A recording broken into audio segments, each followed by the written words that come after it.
gonna work on more, but these were the three that jumped out to me in terms of like this makes sense for Charlotte, I think, and only one of these three actually includes a future pick coming back to Charlotte. So we'll start here, and then you just kind of I'll read it. I'll give my my 2 cents of why I think it makes sense for Charlotte, and then you tear it apart or agree, whatever you want. Perfect. All right, first one, and I really tried to focus on teams that are definitely trying to compete and need shooting badly. So all three of these teams definitely represent those attributes. All right, Charlotte, Toronto, Rozier going to the Raptors. Again, no picks in this one. The Hornets get Gary Trent's expiring contract, $18.5 million.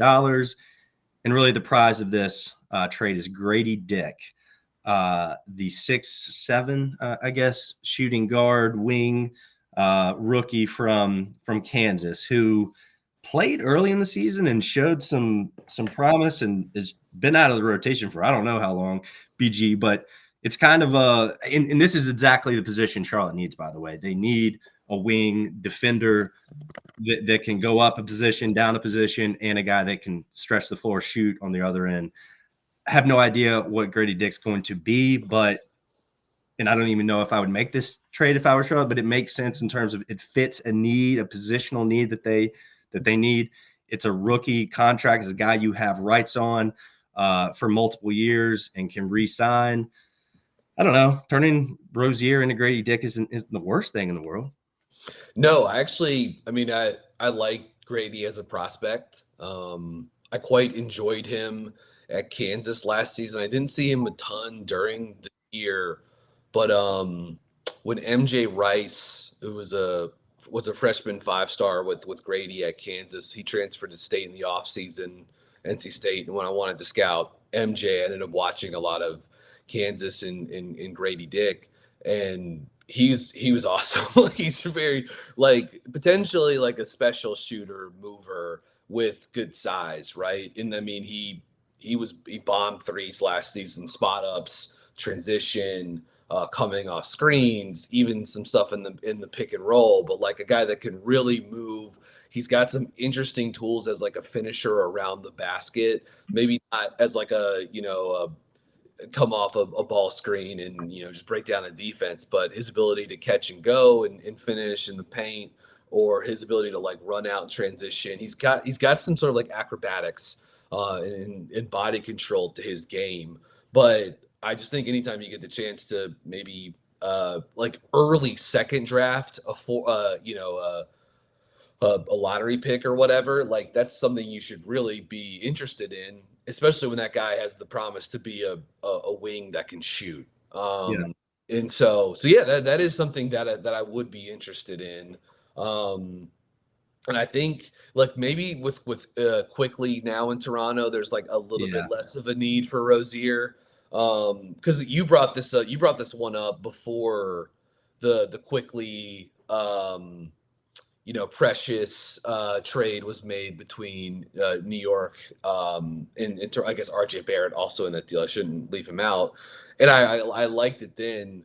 I kind of, for a lot of the reasons that people are like hyped for the Scotty Barnes, Emmanuel Quickly like 2-man game. But Rozier could do a lot of the same things, and obviously he's scored very well out of the pick and roll this season. So I do like that. Some people don't think like Grady is like a big enough return, but he's a big time shooter prospect, and you also get out from underneath Rozier's contract too. So that seems like not a bad way to cash in. Yeah, and it's a great point. I thought about the New York Toronto trade and thought, Toronto's probably done now, but they have so much size, and like if they made this trade, it would signal Siakam staying. We still have Scotty Barnes, like we still have plenty of length. So Triton Quickly and Rozier out there at the same time and just suffocating you with shooting, floor spacing, drivers, length. Like it's kind of your team though in Toronto then, because they lose you have Gary Trent coming off the books this summer. You're going to lose a little bit of flexibility, or a lot of flexibility, really, considering you're taking on Rozier's contract for next year. So like, this is your team now. It's RJ Barrett, Scotty Barnes, Siakam, Quickly, Rozier. But the more I thought about that team in my head, I was like, I kind of like this team. Like, Yeah. and I mean, it could be an East semifinals team, but so anyways, you're probably right. They're probably done doing that kind of trade business after the trade with New York. But anyways, I like this for Charlotte too. All right. Next one. This is the trade that does include a future pick coming back to Charlotte. And this is actually the team that I think Rozier is the most obvious fit for in the NBA right now. I let me start by saying, can any national NBA personality talk about any trade with the Lakers without it solely being about Zach LaVine? Like, can we come up with any other ideas, or it's just we all have to pretend like this is a get up and talk about Yeah. Zach LaVine? How do we get him to the Lakers? Like, guys, Zach LaVine's going to make $40 million next season. Like, Yeah. $140 million between three guys on that roster. One of them's going to be Zach LaVine. I just come on. We got to be It better than this. it So it does feel like it's just like, "Oh my god, 25 point per game scorer that can shoot." Like, he's kind of a big name, and yeah, then you know, could obviously put this together, just like the clutch connection is probably, like, part of that, but yeah, yeah, it's like there's not enough other, like, big names to mention, and it's just like coming up with a Zach LaVine hypothetical deal is, like, sexier than it is Terry Rozier one. At least like, in terms of like national audience, I guess. yeah. I just it's just so weird. It's like, okay, Anthony Davis, LeBron James, and Zach LaVine. You have $143 million wrapped up in those three players next year. Like, come Good on. luck. Yeah. Good freaking luck. All right. Yeah. Or you can have a Terry Rozier who actually might be a better player for half the Yeah. price. Yeah. And he fits exactly what the Lakers need. They desperately need more ball handling. They desperately need more shooting. I really think Rozier would be a Yeah. phenomenal fit next to LeBron. They could easily hide him, not easily, but he would not be as noticeably bad on defense on that team, I don't For think. sure. Agreed. So anyways, here's the trade. D'Angelo Russell, he's got a player option for 18 million next year. I'm going to go ahead and break this news. He's going to pick that up. So you're on the hook for one more year with D'Angelo. Taurean Prince expiring contract 4.5 million, and the Lakers because of all the picks that they've already traded, as far as I can tell, cannot trade a first round pick until 2029. Hmm. I didn't mess with the protections on this. I'm sure there would be some haggling there, but it's something like a 2029 first could be for Los Angeles, a very volatile Hmm. situation traditionally. That could be one of the best gyms in the NBA. So you're not getting any, and it's just Rozier going back to LA. So you're not getting a player here. It's more or less a salary dump. Maybe you can flip D'Angelo for something down the road if you can kind of revamp his value. And you start to get net positive on future first round picks. And considering that Charlotte, regardless of how good LaMelo Ball is moving forward, is probably not going to be a free agent destination. So at some point, you've got to start stacking the cupboard, net positive in future first round picks for trade reasons. So, I can understand how a lot of people wouldn't love this. Or like, what are we actually getting here? 2029 is so far away. I don't care. But like that's just at some point, I know we're trying to build around LaMelo, but we also have to be cognizant of doing smart business and getting net positive and picks. So I think I would do this if I were Charlotte. BG, Uh, what say you? yeah, I think it's another like reasonable and good hypothetical Rozier trade from you, Spencer. And I agree. Like, luckily it does not luckily, unlucky, whatever. It doesn't look like the Hornets are going to end up giving up this pick that they moved in the 2020. Or like, it seems like it will be conveyed as two second round picks. The Yeah. draft that they used to get back into the 2021 first round to draft Kai Jones. Yeah. But that's still technically dangling out there, though it doesn't seem like that will. It does seem like that will eventually convey as, I think, 2 seconds instead of a first round pick. I think San Antonio has the rights on that now after it's moved around to a few different teams. But yeah, this would be a great way for them to get in the bonus, like something the Hornets have like rarely, been able to do, as they've struggled and fumbled their way through rebuilds, mini rebuilds, half builds, and a lot of like them just sort of like gunning for the eighth seed in the Eastern Conference. So would love to do that. I think there's always this like existential fear of like having a Lakers pick around the league because they're the Lakers are star driven and they're often very good, and but right now there's no like outside of the all of the inherent advantages that LA has as like the like premier franchise and destination market in the league.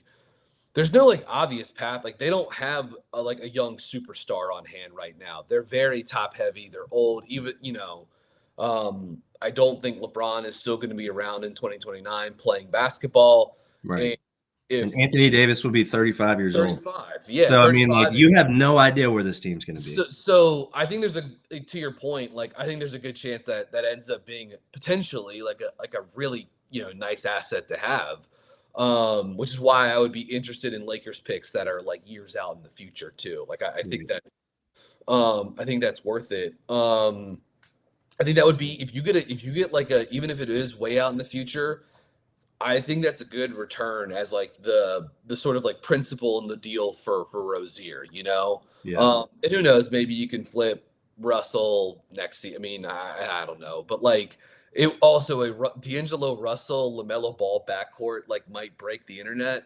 Well, But I was going to say, BG, I actually I meant to mention this earlier, but I actually would try to convince ownership management to we're going to get D'Angelo here. We're going to cut him a check for 800,000 less than his guaranteed salary and say good luck. yeah, Just to get him away from the locker yeah, room of the team. So you're just using his salary to get this first round pick. I agree. yeah.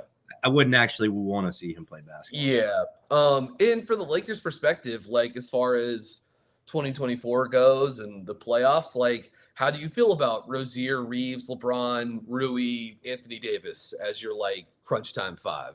Because Yeah. my guess is that's what it would be. I mean, maybe Vanderbilt at the four or whatever, but like that's Yeah. my guess. That sounds pretty good. I mean, I don't think that team's winning the West, but Rozier I would don't, just he would just help them so much on the yeah, offensive end, taking attention away from Anthony Davis doubles, giving yeah. LeBron more room to like. I think he could really like. I honestly think he could turn them into like a top 15 offense, like That pretty that quick. might that really might be his like ideal role too, is Yeah, like playing off two like larger like ball handlers like Reeves and LeBron with like a dive and post threat in Davis. Um yeah, I think he'd be awesome as like a movement handoff guy in those looks, and right. a guy that would run inverted pick and roll with LeBron and do all the stuff that like, you know, offensively driven guards have done for decades now playing with LeBron. Right. Yeah, I don't think the Lakers can do much better. I mean, they don't have much to trade here. I mean, without this Russell contract, they really have nothing to trade in terms of salary matching. So, um, I just again going back to how I opened this, all this Zach LaVine talking. I'm like, here's a guy who might actually be a better player for half the price, and you have him under contract for a few more seasons. Like, Yeah. what are we doing? Yeah. So, anyways, I would be surprised if there aren't some Hornets Lakers chatter as we get closer to the trade deadline. All right, last one, and this is probably my favorite one, just because of this player that Charlotte would be getting back. I think would fit so perfectly if he develops in the right way next to LaMelo Ball. But Terry Rozier going to the Orlando Magic, and the Hornets would get Gary Harris's $13 million expiring contract back, and Anthony Black, the rookie point guard. So we would be reuniting Anthony Black and Nick Smith Jr. here, two Razorbacks from the past. Black has certainly shown some promise this season in Orlando. I believe his days are probably numbered in terms of, real rotation minutes, especially as the playoffs approach. He cannot shoot yet, is not a guy I think you can play serious crunch time minutes with if you're going to be a contending team. But 6'7", on ball, great vision, great passer, good attacker. He's exactly what I would imagine putting next to LaMelo Ball, a big guard who can get LaMelo off the ball more often, is a good creator. He's got a lot of developing to do. We can talk a little bit about that if you want, but like this would be the real prize in terms of a young player coming back that fits immediately, onto this roster and next to LaMelo. And no picks in this deal, but I really like this one, BG. Yeah, and just keep in mind, Anthony Black, he's still 19 years old, Right. won't even turn 20 until the end of the month. So, and was a guy that was a top 6 pick as recently as 9 months ago or whatever, 7 months ago. I liked Black as a prospect, but I'm kind of on him even more now in the NBA. I think a guy like Anthony Black, some of the like jack of all trades guard wing players, like sometimes those guys are tough for me um to evaluate, because it's like, well, what's the one thing they do that's like clearly the best, right? Right, Especially right. if like shooting's a deficiency. And so something like, I just feel like I'm like kind of hit or miss, like in terms of like my own evaluation. Like sometimes those guys get into the NBA and all of a sudden they're just way, way, way, way better players. Even a guy like Halliburton, who I liked as like a jack of all trades prospect, obviously like he's become just so much more. Wendell Moore Jr. was a jack of all trades prospect I liked out of Duke of a couple of years ago. He's obviously much older, came into the league older than Anthony Black, but he hasn't really done much yet with the Timberwolves. Those are just two examples, but I could list off like another dozen or so probably. But I like Black. He played well in against the Hornets like a month ago or so, and had this really beautiful like transition, like one touch with like the inside of his palm pass for someone to get a finish in transition. This Magic team is awesome. Like I wish we like Spencer. I don't know about you. Sometimes I look at this team and I'm like, man, I wish we did a Magic podcast. Like, just it's just a cool team. I know they've hit a bit of a skid as they've been out west, along with the Hornets. Hey, Recently. not. I mean, they win in Denver last night. I actually Yeah, watched a little bit of true. that game earlier. Didn't finish it, but Jalen Suggs is coming on too, man. So 7 of 9 shooting last. Like he is really coming on quickly. and like one of the best guard defenders, like is a guy that should be in Yeah. consideration for all defense. By Uh, the way, Rozier compliments Suggs and that vice versa almost perfectly. that's what I was gonna say, is like, Yeah. as good as Suggs is, he is limited in terms of half court creation, half court shooting, half court finishing, at least like with the ball in his hands. And just like I've got Orlando's like synergy page pulled up in terms of like possessions where these guys are like using the possession, so shooting, drawing a foul, or turning it over. I mean, Bankero and Franz Wagner, are their two best players, and are two incredible tent poles to build around. Like those are their two best pick and roll players. Cole Yeah. Anthony's been all right this season too, but there's a big drop from those guys to then Suggs, Joe Ingles. I guess Fultz has been okay. Anthony Black, 0.74 points per possession out of the pick and roll. I mean, I don't think Orlando would like to give him up, but if I don't they're either. they're what, 20-15 now, and they think they can make some noise in the East, and Rozier fits, like you could hide him so much easier with this team. And like, if Orlando's crunch time five is Suggs, Rozier, Franz Wagner, Paolo Banchero, who's in the midst of a heater right now too. Like Yeah. he looks.